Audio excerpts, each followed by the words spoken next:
Does Dave Ramsey still think you should buy a house in 2023? Keep on watching to find out.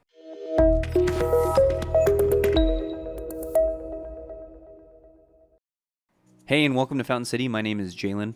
I'm going to be reacting to the second part of the second video that the Dave Ramsey, or I should say the Dave Ramsey crew, has put out about buying a house in 2023. I think they recorded this about a week ago.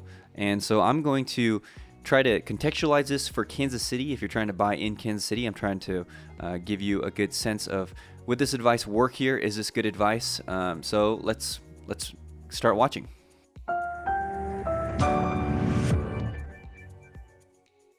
And today's question comes from Julie in the Baby Steps Millionaires group.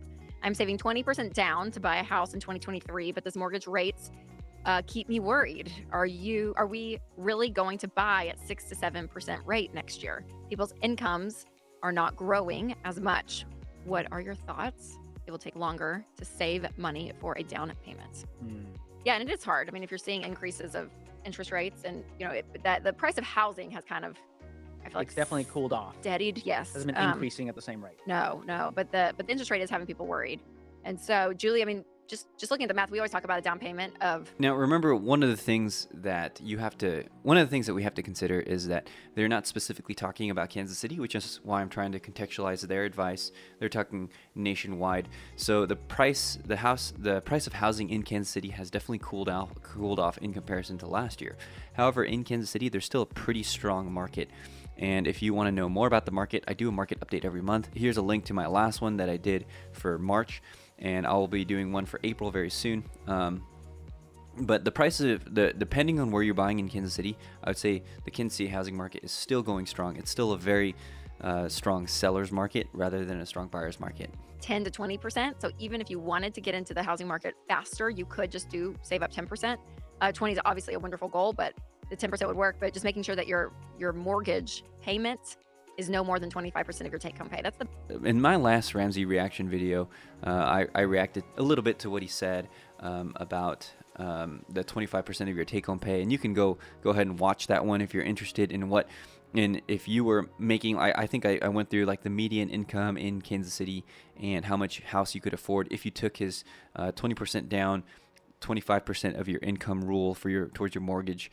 And I kind of laid it all out. What I found interesting here is, I believe this gal's name is Rachel. Rachel is saying that you can put down a little bit less than 20%, which is 10%. And I think that that's good advice. It really depends on what you want your payment to look like.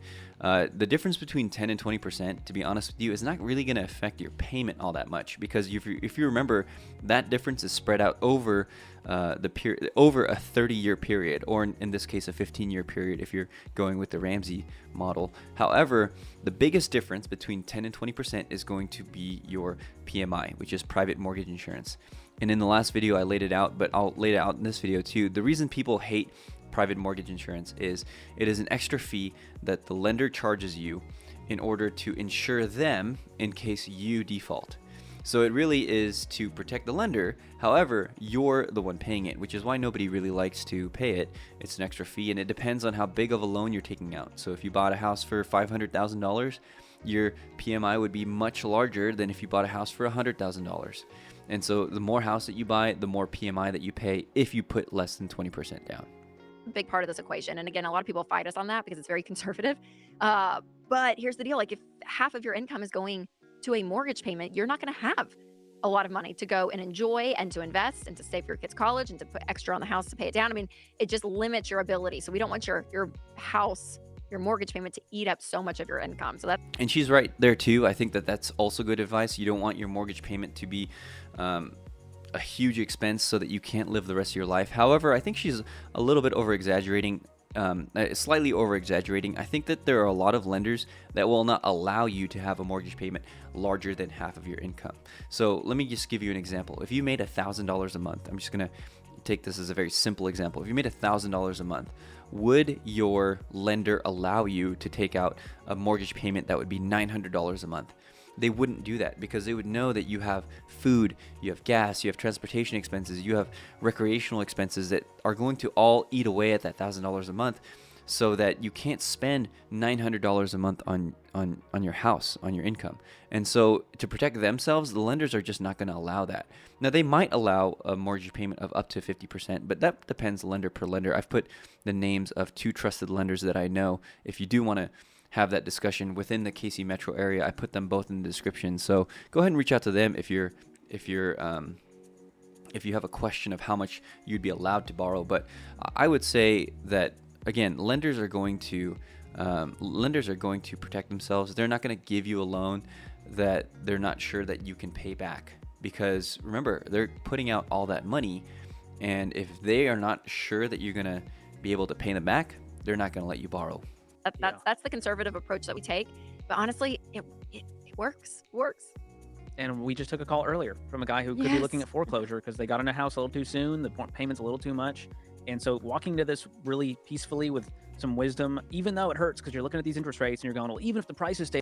Now, I want to mention a little bit about foreclosure. We're going to get into this a little bit more, but the only problem that I would have with the Ramsey crew is that I think that their approach is very much worst case scenario oriented. So foreclosure is very much a worst case scenario. If you bought a house, let's just say, to make the number simple, you bought a very standard house here in Kansas City, Missouri for $250,000, and you decided that the payment is going to be too much for you to afford. Most likely, before foreclosure, your options would be to sell that house and to recoup the money in order to pay back your lender. Now, let's just take very simple numbers. Okay, so you bought the house. Let's just say you bought the house in 2021 for $250,000, and you put down 10%, which is $25,000. Okay, and you decided in 2023 that this house is just too much. This house payment is too much. I can't afford that. Well, it doesn't just automatically go into foreclosure. What happens with the house is you would have the choice to sell the house. And if you bought a pretty attractive house, depending on where you bought it, you most likely could sell it for more than you bought it for. The $250,000 that you bought it for 2 years ago, you could probably sell it for a little bit more now. So it's not like, hey, you can't afford a payment and therefore foreclosure. And I want to be gracious to them. I don't think that they're necessarily saying that. But if you're listening to this video and you're hearing these kind of stories of doom and gloom, I would say you have other options than to just immediately fall into foreclosure. You can sell your house, you can pay off that loan, you can move into another house. Now, you may, if you bought a house last year, and you bought a house in a county that is not appreciating as high, or in a place in Kansas City that's not appreciating very well, then you could lose some money, right? If you put down that $25,000 and you don't sell the house for the full amount and you have to pay realtor fees, title fees, all those kinds of things, you could lose money. I could see that being a very real possibility, but foreclosure is a pretty extreme scenario for this case. It could happen, but I would say you probably have more options than that. The same, a few interest rates points higher could mean hundreds of dollars more. Yeah. And so, like Rachel said, I would focus on that 25% parameter of your after-tax take-home pay going toward the PITI, principal, interest, taxes, insurance. And that gives you more peace. It's not necessarily about a perfect down payment number, and we're not mad at you. I wanted to explain that PITI because you went through it a little bit fast, and I want to make sure that you understand. So the PITI is an acronym for your monthly payment, okay? Your monthly payment is going to be made up of 4 things. First is the principal, which is the amount that you owe on the house. So if you buy a house for $200,000 and you follow their advice, you put down 20%, that's $40,000. You're borrowing $160,000, and that's your principal, $160,000, and you slowly pay that down. The second I is interest. So when interest rates go up, you're going to be paying more in interest. And the difference between payments, he's going to go through it here in a little bit, but the difference between payments when you start going up, when your interest rates start going up, is going to be the one of the biggest difference in your monthly payment. The taxes are the T in the PITI, and the taxes will also continue to go up because hopefully your house will increase in value. Now, when your house is worth $100,000, you're going to be paying a lot less in property taxes than when your house is worth $200,000. And when your house is $300,000, it's going to be even more than that. And so property taxes, if you're in Kansas or in Missouri, you're taxed at a different rate. Different counties tax things at different rates, and so that's wrapped up in your monthly payment taxes. And so our property taxes just went up from last year, which is always annoying, but that means our home value is going up. So that's one thing that will continue going up. Insurance is the last I of the PITI, and insurance is basically what you pay to insure the house. So let me explain it really easily. With taxes and insurance, your lender is going to put those into an escrow account. You're going to pay a certain amount every month towards that, and at the end of the year, your lender is going to be the one that makes sure that the state gets paid the taxes and that the insurance company gets paid the insurance. The reason that they do that is because they don't necessarily trust you to save up that amount throughout the year, and so they want to make sure that those two important things are paid, and so that's why they keep it in an escrow account, which is kind of like a savings account. So just a simple example, let's just say your taxes are $1,200 for the year, okay? So every month they're going to charge you $100 a month towards taxes. At the end of the year, they're going to have $1,200 saved up, and they're going to pay it towards the county or towards the state that where the taxes are owed. And then let's just say that insurance is also $1,200 a year. Every month they're going to save $100. Your payment's going to $100 of your payment is going to go towards insurance, and at the end of the year they're going to pay insurance. That's a very simple explanation. It could be a lot more detailed than that, but that just gives you a very rudimentary understanding of how taxes and insurance works. If you put down less than 20%, it's more about not having too much of your world tied up in a mortgage payment. So I crunched some numbers using our Ramsey mortgage calculator just to show you what this looks like, because the numbers, it's real. And so let's say the home price is $500,000, you want to put 20% down. That's $100,000 down on a 15-year fixed. Well, if the interest rate was 5%, your payment would be $3,847. When the interest rate goes to 6%, well, now it jumps another $212 to $4,059. If it jumps to 7%, it jumps another $220 to $4,279. And let's say it jumped to 8%, it's another $227 at $4,506 every month. So you can see from that 5 to 8%, it went from $3,847 up to $4,506. Yeah, it's a lot. From 5 to 8%. I think that was a really great section to illustrate why rising interest rates make mortgage demand go down, because interest is basically the price of having somebody lend you money. That's the price that you pay in order to borrow that money. And you can see from that dramatic increase, your payment changes so much when interest rates start rising. And that's why the demand for houses goes down when the interest rate goes up. So that is a real concern, but here's the good news. You can always refinance later. Yep. And so if that interest rate, your payment is within that 25% parameter, go for it. You are ready to buy a house regardless of the interest rate. And when the interest rates go down, which they inevitably will based on history, then you can refinance at that lower rate. And a lot of people did that. People now have 2 or 3% interest rates because they refinanced over the last 2 years. That's right. Which lowers their payment. So, okay, I do want to chime in with this because I think this is a very popular thing for a lot of people to say, is that, hey, you can, the colloquial term for it is to marry the house and date the rate. Basically saying, hey, you have a short-term relationship with the rate because that fluctuates all the time, and you have a long-term relationship with the house. So you want to marry the house, you want to date the rate. That can work, and that has worked for people in the past. However, if you're banking on interest rates getting all the way down to 3% again, I would say that that's highly unlikely. That was a very unique time in history. I would hope that interest rates get down to 3% again, because honestly, I would refinance my house if that was the case too. But most likely, it's probably not going to happen. I would say interest rates should go down, but again, that's a prediction. If you're banking on a refinance in order for you to afford the payment, I would say don't buy a house, because there's no guarantee how low interest rates will get, and there's no guarantee that it will even go down this year. So if you're really, really stretching yourself to do that, I would say it's better to probably not buy a house this year. Do not fear. But I think it's worth talking about the real estate trends that we are seeing in 2023. And this is based on our blog called 2023 Real Estate Trends, What You Need to Know. We'll put the link in the show notes and in the YouTube description for all of you if you want to go check that out. But there's been lots of drama around buying and selling a home in the last year, Rachel. Here's some market predictions. And these just give you an idea of what to expect. Again, they are predictions. No one has a crystal ball. So never let these control your housing decisions. Only your personal situation and your finances should do that. So for 2023, the data is pointing toward a slightly more stable housing market, not a crash. We've been saying this. And if you watch my market updates, that's exactly what I've been saying as well. It's a more stable housing market. It is not a housing market crash. The reason that you hear about a crash all the time is because that's what generates headlines. That's what generates clicks, and that's what people are are looking to do. The more doom and gloom you can put out there about the housing market, housing is such a hot topic right now, and so many people are predicting a crash. And then even when you start clicking on some of the headlines and you start interpreting some of the data, they'll say, well, it's actually not a crash.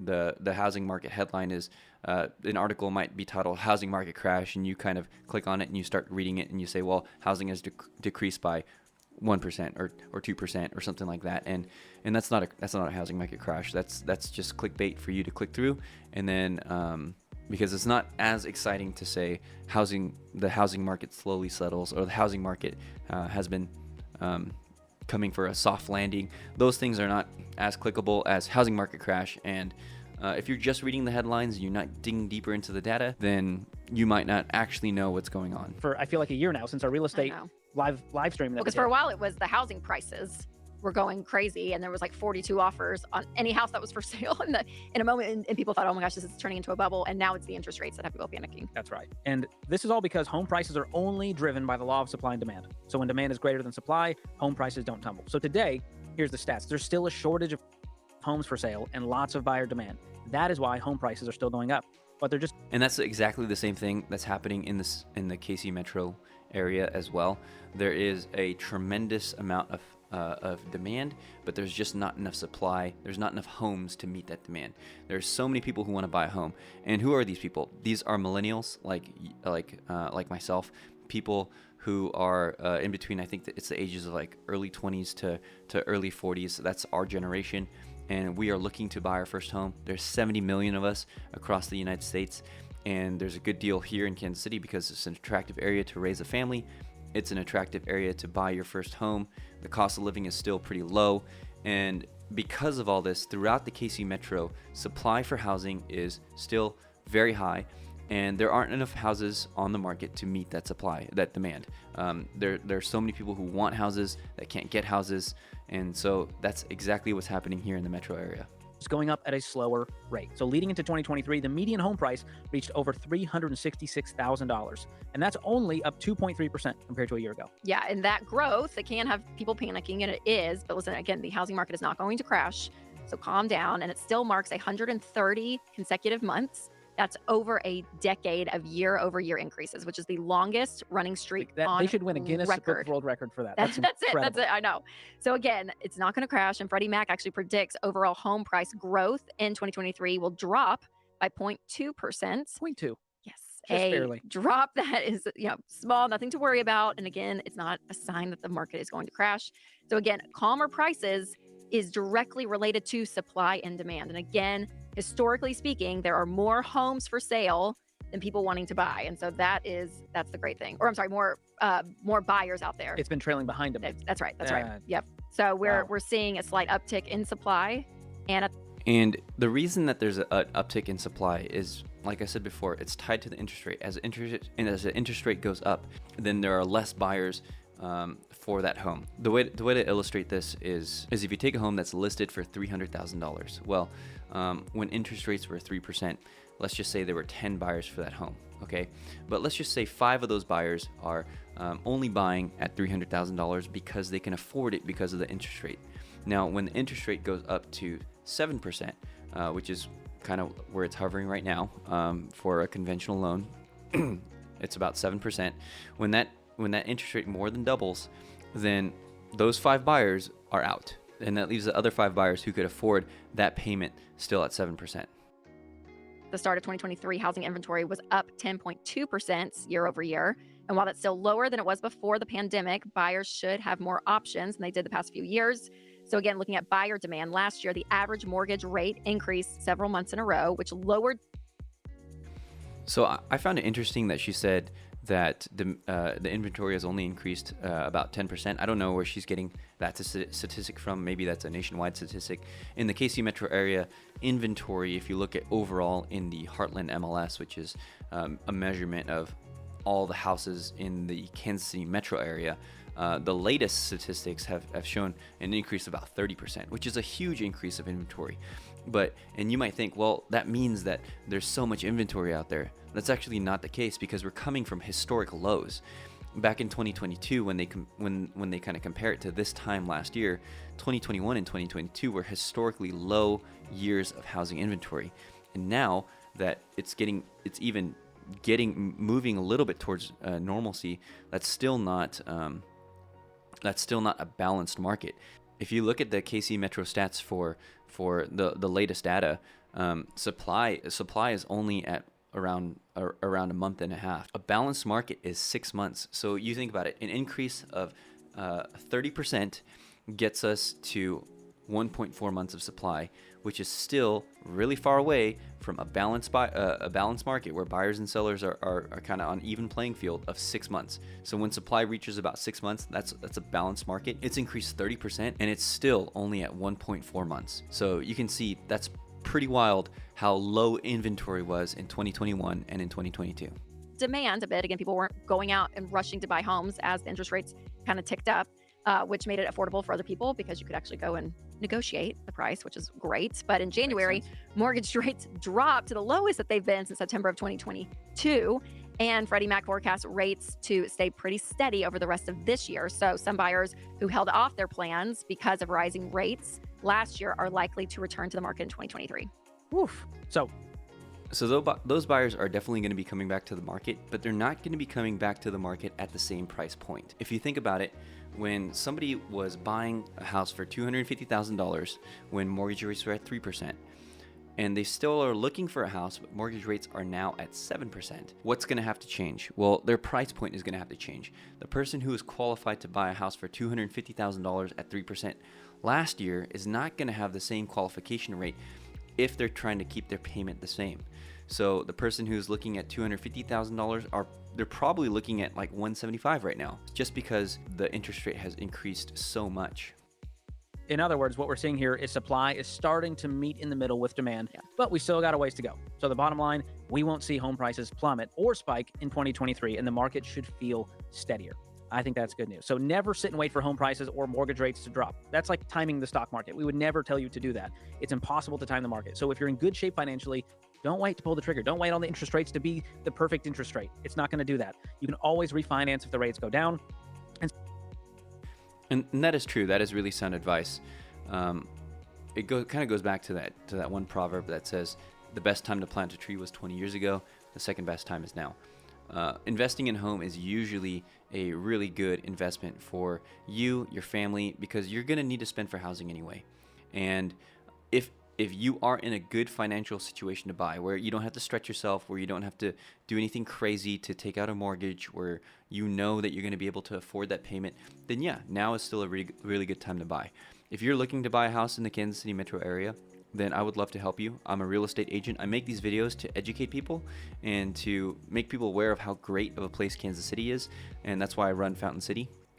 If you're looking to move here, or if you're looking to buy your first house here, please reach out. Give me a call. My phone number is 626-226-6611. I would love to help you navigate this complicated process of buying a home. Go ahead and send me an email if that's a way that you would like to reach me. My email is below, jaylenn.wong@gmail.com.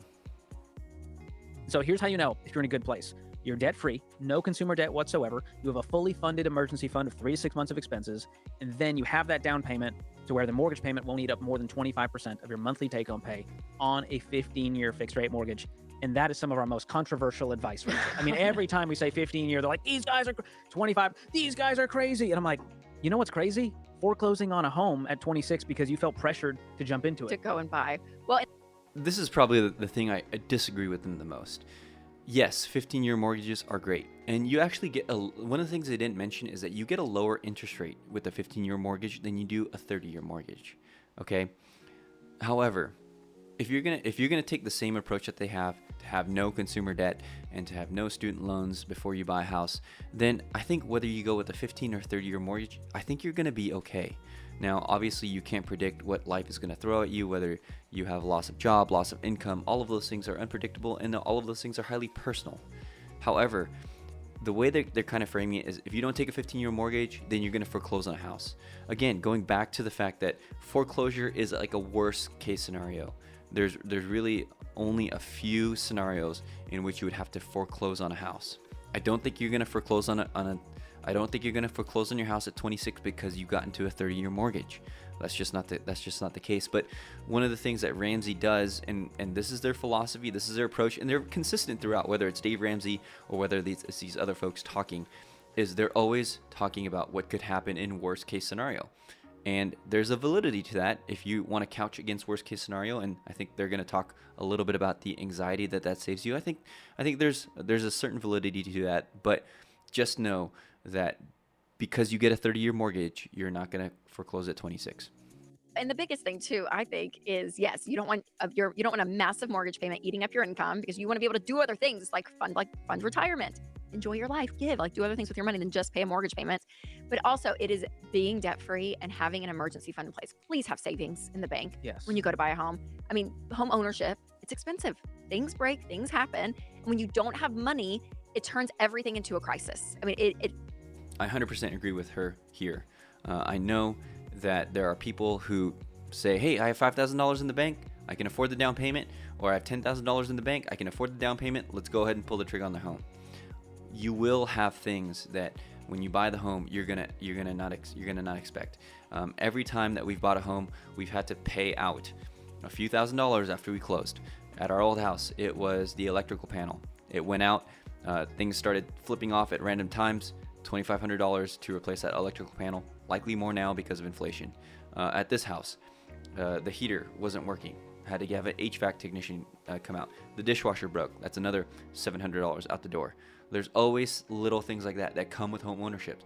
And so if you're not ready for those things, I would advise you to rent for longer and save up a little bit more runway, so that when it comes time to pull the trigger on the home, you have that comfortable cushion after the down payment, after the closing costs, after you pay for inspections, after you pay for appraisal, all of those things. You still have that comfortable cushion in order to cover unexpected expenses. Roofs need to be changed. Sometimes foundations need to be remediated.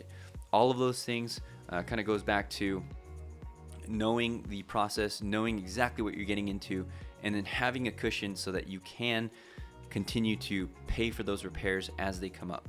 Home ownership is great, but there's always those things that you need to calculate for. You live on the edge, and it does something to your anxiety level, your stress level, when you don't have money saved in the bank for rainy day. And that's regardless of whether you're a homeowner or not, but especially if you're looking to buy, make sure you have an emergency fund in place before you do that. Yes. We can't sit here complaining about an interest rate going up 1%, which is $200, instead of going, oh, it's my car payment that's killing me. It's my credit card debt that's killing me. $900 car payment. Clean up the debt. Yeah, and I think overall this video was really good. The only thing I really disagreed with was the 15-year mortgage. I think that there are a lot of options that you have. A lot of people, I think it's over 80% of Americans have a 30-year mortgage, and I don't think over 80% of Americans are foreclosing on their house. Overall, some really solid advice. I hope that you found this helpful. I hope you found this reaction. I hope if you like this reaction type of format, please go ahead and leave a comment. Please subscribe to my channel. Thanks for watching.